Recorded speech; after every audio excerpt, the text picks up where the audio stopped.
Assalamualaikum, apa khabar semua? Terima kasih kerana sudi singgah ke channel saya. Saya harap anda semua sentiasa berada dalam keadaan sihat dan berbahagia selalu, insya-Allah. Dalam video kali ini macam biasalah, saya nak ceritakan 3 kisah seram. Tanpa membuang masa, jom kita teruskan dengan kisah yang pertama.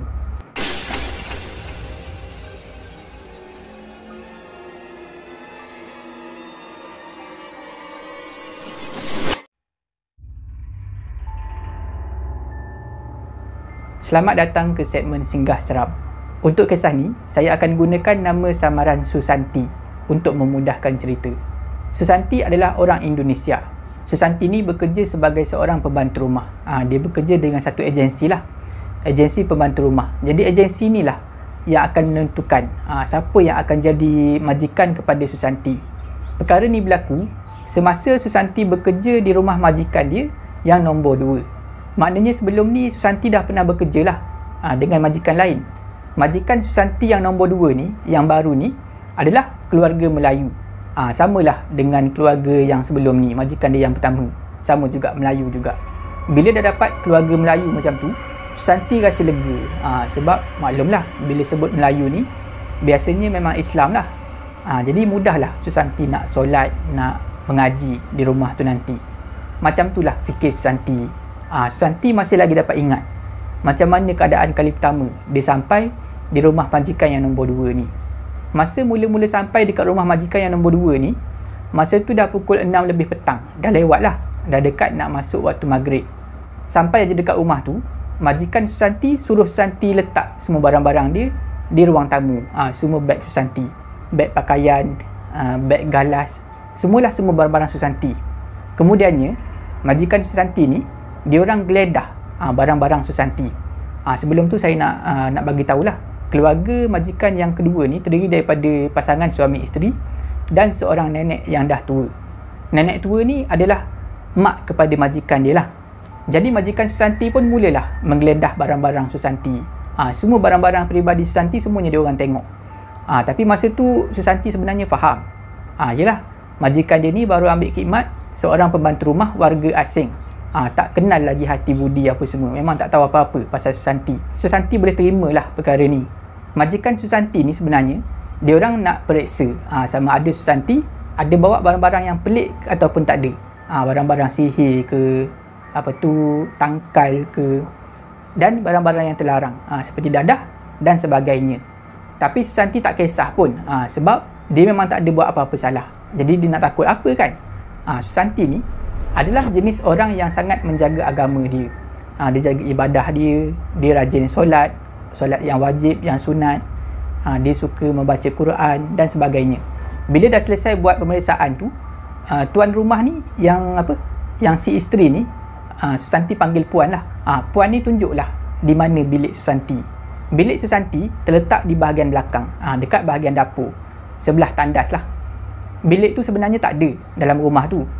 Cuma tuan rumah ni dia tambah, dia renovate lah dekat dapur tu, tambah buat satu bilik untuk pembantu rumah. Macam yang saya beritahu awal tadi, masa dia orang sampai dekat rumah tu dah lewat, dah pukul 6 lebih petang, dekat-dekat nak maghrib.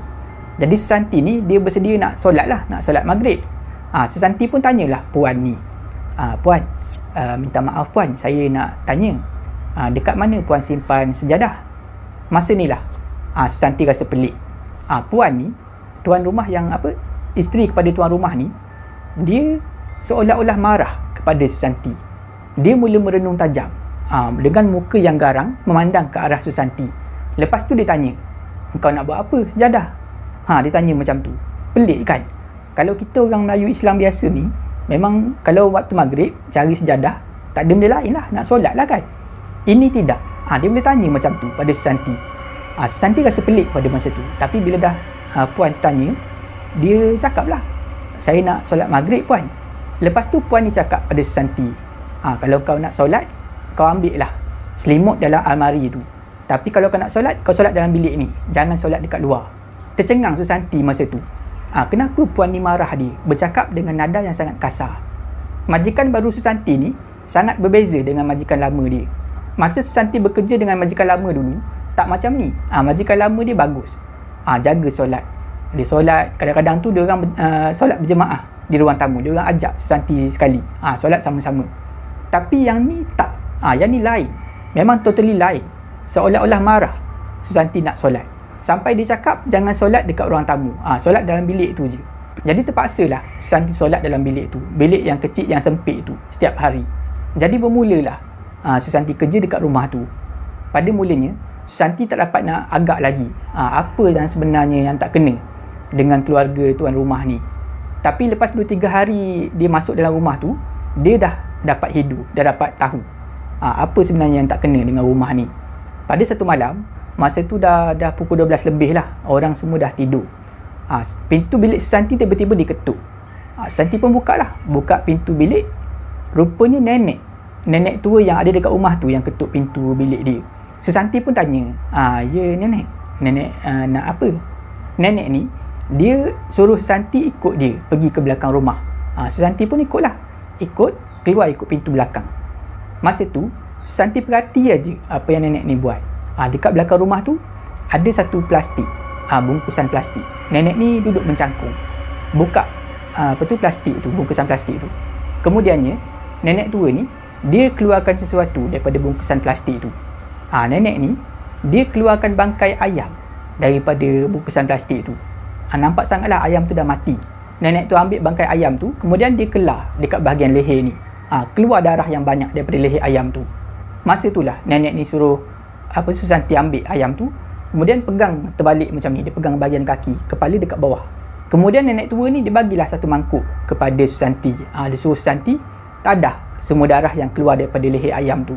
Susanti pun buat je lah, tanpa banyak tanya dia buat aje. Tapi dalam hati Susanti ni memang tak tenteram lah.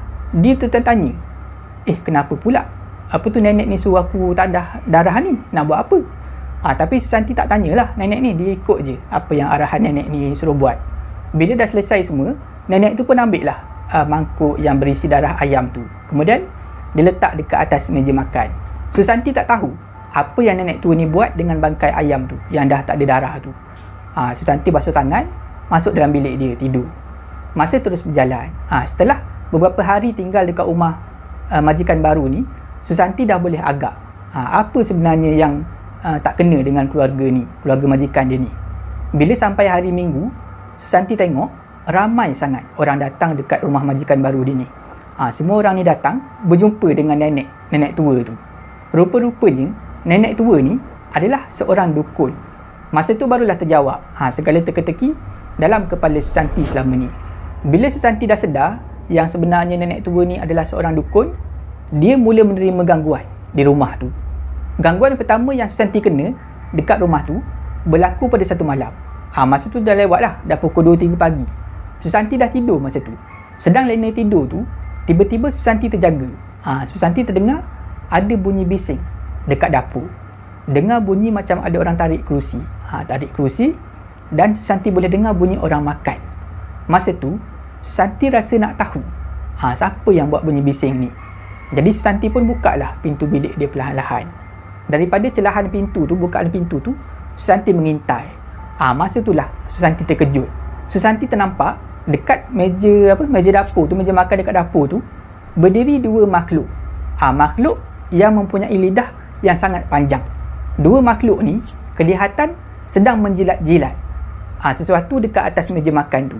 Benda dekat atas meja makan tu memang Susanti tahulah. Benda tu adalah mangkuk yang berisi darah ayam. Yang nenek tu selalu letak dekat atas meja malam-malam.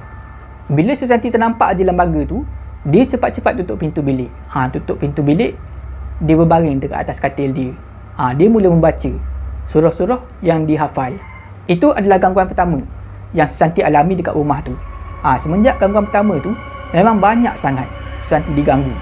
Kalau setakat dengar bunyi orang panggil nama dia, dengar bunyi cakaran dekat pintu, bunyi ketuk pintu ni, memang satu benda yang dah biasalah berlaku pada dia. Tapi disebabkan Susanti ni sangat-sangat menjaga ibadat dia, dia selalu solat, dia selalu baca Quran. Jadi benda ni susah nak hampiri Susanti. Kecuali time Susanti period. Time tu barulah benda ni makin menjadi-jadi gangguan. Tapi Susanti jiwa dia kuat, semangat dia kuat. Dia tak mudah goyang dengan gangguan benda ni. Pernah sekali tu Susanti ni dia bangun malam, 1/3 malam. Dia bangun macam biasa. Bila dah tersedar tu, dia akan pergi ke tandas ambil wudu. Dia nak solat tahajud masa tu. Dia pergi dekat bilik air, ambil wudu.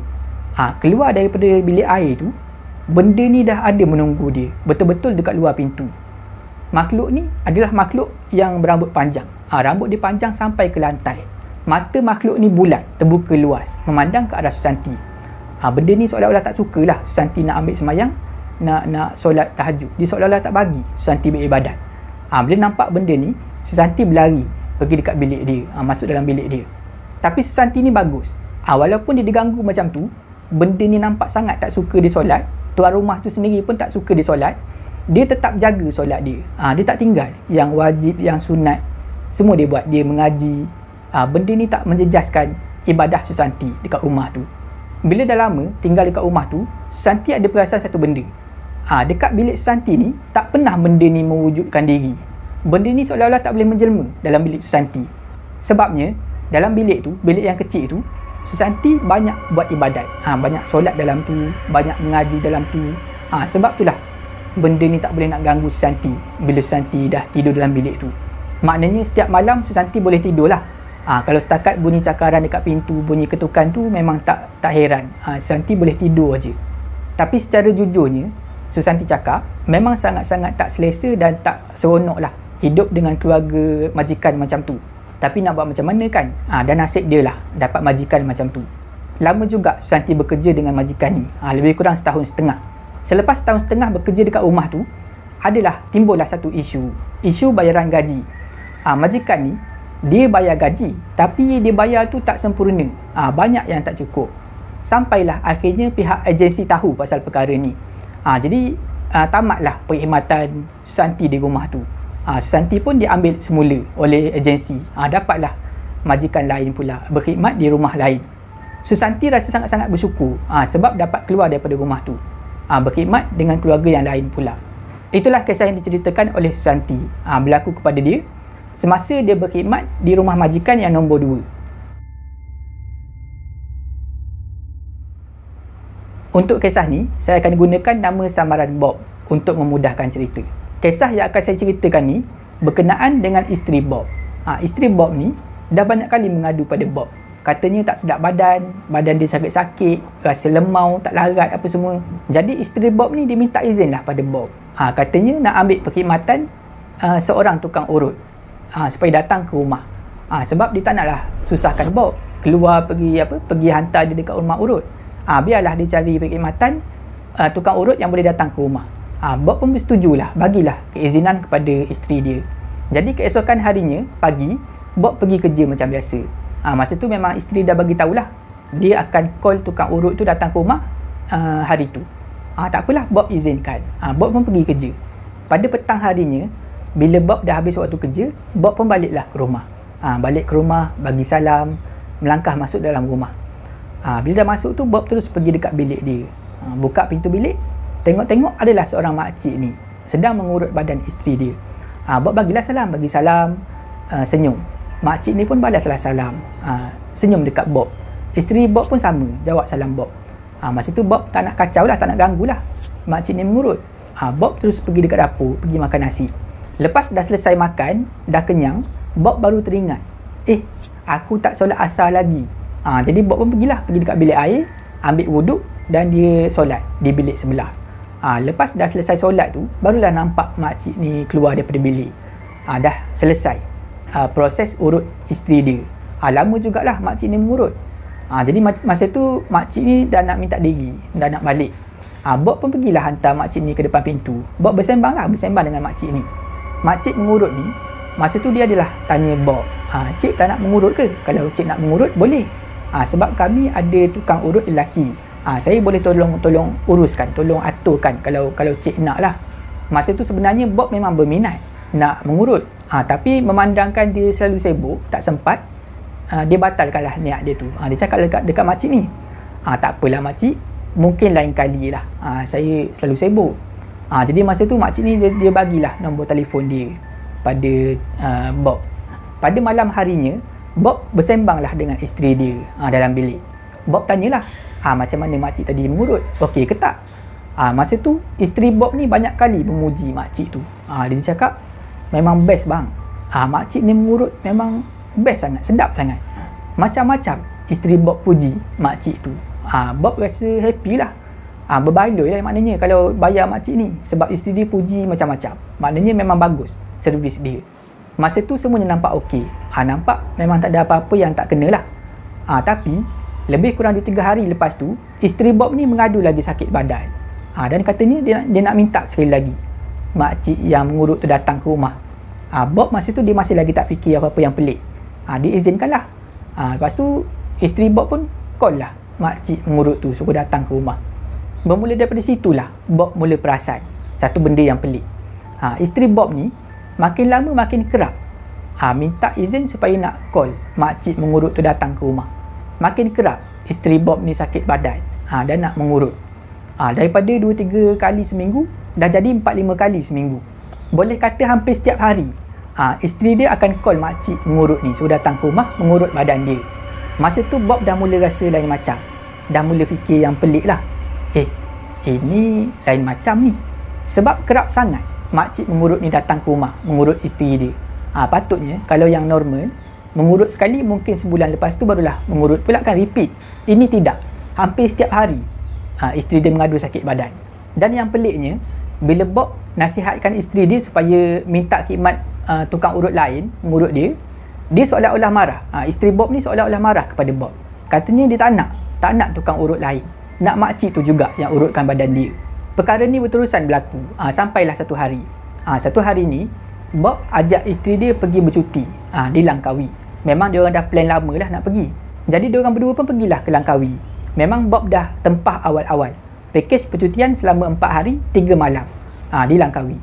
Tapi masa hari pertama sampai tu, malam harinya isteri Bob dah mula nampak gelisah. Nampak macam tak senang duduk. Bob tanyalah, dah kenapa? Isteri Bob pun bagi tahu, saya rasa tak sedap badan lah. Badan rasa tak larat aja. Rasa macam tak selesa aja. Kalaulah makcik tu ada dekat sini, boleh dia tolong urutkan badan saya. Malam tu isteri Bob merayu-rayu supaya balik keesokan paginya. Katanya dia nak balik, dia nak mengurut dengan makcik tu. Bila dah jadi macam tu, dah jadi tak seronok nak bercuti.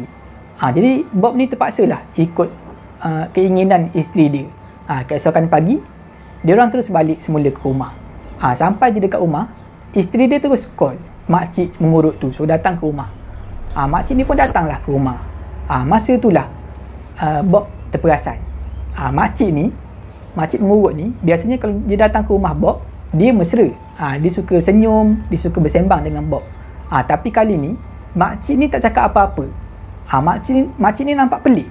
Dia pandang Bob seolah-olah macam marah. Tajam pandangan dia memandang ke arah Bob. Dia tak cakap apa-apa pun. Bob mula rasa tak sedap hati. Seolah-olah makcik ni boleh tahu yang dalam hati Bob ni dah mula rasa syakwa sangka. Memang makcik ni ada buat benda tak elok pada isteri dia. Dan apa yang makcik tu buat, pandang dia macam tu, seolah-olah mengiyakan. Memang confirm lah. Betul lah makcik ni ada buat sesuatu pada isteri dia. Bermula daripada situlah Bob ni dah mula pasang dalam hati dia. Dia nak cari seorang ustaz ataupun perawat lah yang boleh mengubat isteri dia. Sebab dia cukup yakin isteri dia memang dah terkena dengan tukang urut ni. Tukang urut ni memang ada buat sesuatu pada isteri dia. Tapi setiap kali Bob nak usahakan nak cari orang yang boleh ubatkan isteri dia, mesti ada satu benda yang berlaku. Sebagai contoh, pagi tu Bob pergi kerja macam biasa. Daripada pagi lagi Bob dah niat, habis kerja nanti, petang nanti, aku nak pergi cari seorang ustaz, nak minta tolong supaya tolong ubatkan isteri aku. Tapi bila masuk waktu petang, memang ada saja benda yang berlaku. Kadang-kadang kereta Bob rosak, kadang-kadang tiba-tiba kena pergi meeting, kena kerja overtime, macam-macam benda. Jadi susahlah Bob nak cari orang yang boleh ubatkan isteri dia. Sampailah satu hari. Pada satu hari ni, waktu petang, sepatutnya Bob dia terus kena kerja. Tapi tiba-tiba berlaku satu error di tempat kerja dia tu. Ada satu mesin yang rosak, mengalami kerosakan. Perlu diselenggara. Selagi tak dibaiki mesin tu, memang Bob tak boleh nak teruskan kerja. Jadi pihak syarikat benarkan semua pekerja untuk balik buat urusan masing-masing. Maknanya macam dapat kerja separuh hari lah. Jadi ada waktu yang terluang masa tu. Masa itulah Bob pergi cari seorang ustaz untuk obati isteri dia. Dan alhamdulillah, jumpalah dengan seorang ustaz yang sudi nak membantu. Bob mula ceritakan pada ustaz ni pasal apa yang dah berlaku pada isteri dia. Daripada apa yang Bob cerita, ustaz ni fahamlah. Ustaz ni dia bagilah pendapat. Katanya ustaz ni, boleh jadi tukang urut tu, makcik urut tu dah letakkan sesuatu pada minyak urut dia. Sebab sebelum ni ustaz ni sendiri dah pernah handle kes macam ni, kes serupa dengan kes isteri Bob. Katanya tukang urut tu dia memang ada letakkan benda lah dalam minyak urut dia tu, dan sesiapa yang diurut menggunakan minyak urut tu memang akan terkena. Dia jadi macam ketagih. Selalu nak tangan makcik ni yang urut, tak nak tangan orang lain. Benda ni memang berkaitan dengan makhluk halus lah. Maknanya memang betul lah sangkaan Bob tu. Bob pun tanyalah ustaz ni apa yang dia perlu buat. Masa tu lah ustaz ni ajar pada Bob untuk buat satu ramuan. Satu ramuan menggunakan beberapa jenis bahan. Banyaklah bahan-bahannya. Antara bahan-bahan yang digunakan untuk buat ramuan tu adalah sejenis daun. Daun ni ustaz ni ajar macam mana nak proses. Ambil daun tu, mula-mula kena tumbuk dulu, kena lenyek. Kemudian dicampurlah dengan bahan-bahan lain. Lepas tu bahan tu kemudiannya akan digunakan di tubuh badan isteri Bob. Ustaz ni ajarlah. Waktu malam bila isteri dah tidur, ambil ramuan tadi, calitkan sedikit dekat bahagian ibu kaki isteri Bob lah. Dan itulah yang Bob buat. Bob balik kerja, Bob terus cari bahan-bahan tadi. Kumpulkan semua bahan tu, dia ambil daun tu, dia lenyek, dia tumbuk, campur dengan bahan-bahan lain, sampailah siap ramuan tu. Bila dah siap ramuan tu, Bob simpan dalam peti, tunggu waktu malam. Bila dah masuk waktu malam, isteri Bob dah tidur, Bob keluarkan semula ramuan tu daripada peti. Dia ambil, dicalik dekat ibu jari kaki isteri dia. Selepas dah selesai calitkan ramuan tu pada ibu jari kaki isteri dia, Bob pun tidur. Pada malam yang sama, sekitar pukul 2 pagi lebih, tiba-tiba Bob terjaga. Terjaga sebab terdengar isteri dia meracau. Bob celik mata. Tengok-tengok isteri dia dah berdiri atas katil. Berdiri dalam keadaan rambut yang menggerbang. Masa itulah Bob terperasan. Sekilas pandang, nampak muka isteri Bob ni nampak macam muka orang lain. Macam muka perempuan lain, nampak macam tua. Bob pun tegurlah isteri dia. Yang, kenapa ni yang? Masa itulah isteri Bob ni dia bersuara. Tapi bukan suara dia. Suara lain, suara garau. Dia cakap, "Kau diamlah, aku panas ni." Dia cakap macam tu. Dia cakap macam tu sambil dia gosok-gosok badan dia. Memang tak logik kalau cakap bilik tu panas. Sebab bilik tu ada aircon dan malam tu sejuk macam biasa. Jadi masa tu Bob memang dah tahu isteri dia ni sebenarnya dah kena rasuk. Jadi Bob pun keluar, dia ambil handset dia, dia call ustaz tadi. Dia call, dia ceritakanlah semua. Dah calitkan ramuan tu pada ibu jari kaki isteri dia, dan sekarang ni isteri dia dah meracau, macam kena rasuk. Jadi malam tu ustaz ni datanglah ke rumah Bob. Jadi dipendekkan cerita, ustaz ni berjayalah ubatkan isteri Bob ni. Benda yang merasuk isteri Bob berjaya dihalau keluar. Tapi perkara ni tak berakhir dekat situ. Walaupun benda tu dah berjaya dihalau keluar, isteri Bob masih lagi mengalami benda yang sama. Dia selalu rasa sakit badan dan dia teringin nak makcik mengurut yang sama, mengurut badan dia. Jadi Bob minta tolonglah pada ustaz ni supaya terus datang ke rumah dia, tolong sambung mengubat isteri dia. Dan benda ni mengambil masa yang lama. Perlahan-lahan isteri Bob mula menunjukkan perubahan. Dah tak sakit badan lagi, dah tak teringin dah nak diurut oleh makcik ni. Itulah kisah yang diceritakan oleh Bob, berlaku kepada dia dan juga isteri dia selepas mengambil perkhidmatan seorang makcik urut.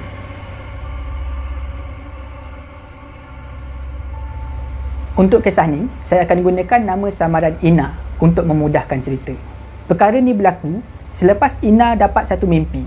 Mimpi yang menakutkan. Dalam mimpi tu, ada satu lembaga yang hitam, besar dan tinggi, mengejar Ina. Kejar dengan sangat laju.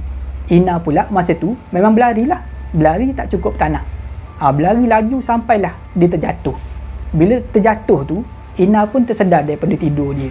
Semenjak mengalami mimpi itulah, Ina dan juga suami dia mula menerima gangguan di rumah tu.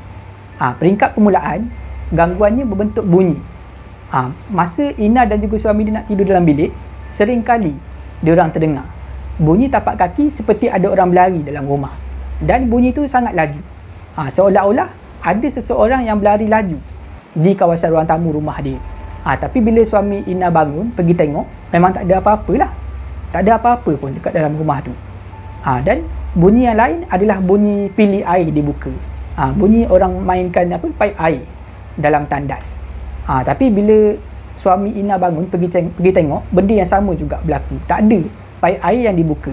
Macam-macam lagi lah bunyi yang didengar. Bunyi orang dekat dapur, bunyi orang masak, orang potong sayur, orang menggoreng, orang tumbuk bawang, macam-macam. Tapi bila pergi tengok memang tak ada apa-apa. Itulah bentuk gangguan peringkat permulaan. Tapi gangguan tak berakhir dekat situ. Gangguan ni terus berlaku. Lama kelamaan gangguan ni berubah bentuk. Daripada bentuk bunyi, sekarang ni dah ternampak-nampak pula. Ina dan juga suami dia seringkali ternampak satu sama lain. Kadang-kadang suami Ina ternampak Ina. Nampak Ina melintas pergi ke dapur. Tapi bila masuk bilik, tengok-tengok Ina ada dalam bilik. Macam itulah bentuk gangguannya. Dan pernah sekali tu, Ina ni dia berada dekat dapur, sedang cuci pinggan. Tiba-tiba dia terperasan kelibat suami dia masuk dalam bilik. Tapi cara dia masuk tu, suami Ina masuk ni sangat-sangat laju. Ina jadi pelik masa tu. Jadi Ina pun tinggal lah, letak pinggan dalam sinki tu. Dia pun berjalan menuju ke arah bilik. Belum sampai dekat bilik, tiba-tiba pintu depan rumah terbuka. Nampaklah suami dia masuk. Ina terkejut masa tu. Ina pun tanya suami dia, Abang daripada mana ni? Suami Ina pun cakap, kan saya dah bagi tahu tadi, saya nak ke kedai beli rokok. Macam itulah gangguan yang dialami oleh Ina dan juga suami dia. Selepas Ina dapat mimpi yang menakutkan tu. Jadi dipendekkan cerita, Ina dan suami dia panggillah seorang ustaz datang ke rumah. Dan sekarang ni dah tak ada lagi gangguan tu berlaku. Tapi walaupun di rumah Ina ni dah tak ada lagi gangguan, Ina masih lagi tertanya, kenapa benda tu berlaku kepada dia dan juga suami dia. Adakah benda ni orang hantar nak kacau dia orang berdua, ataupun benda ni adalah daripada keluarga dia sendiri, benda yang keturunan. Ina tak tahu sampailah sekarang. Setakat itu saja video saya pada kali ini. Saya harap anda semua terhibur. Jika anda suka video ni, jangan lupa like, share dan komen video ni. Jangan lupa subscribe dan tekan butang loceng untuk dapatkan notifikasi video saya yang seterusnya. Bagi anda yang nak berkongsi kisah seram, boleh hantar ke alamat email yang tertera dekat bawah. Janganlah takut kepada makhluk, tetapi takutlah kepada pencipta sekalian makhluk. Semoga kita bertemu lagi di video saya yang seterusnya. InsyaAllah. Assalamualaikum.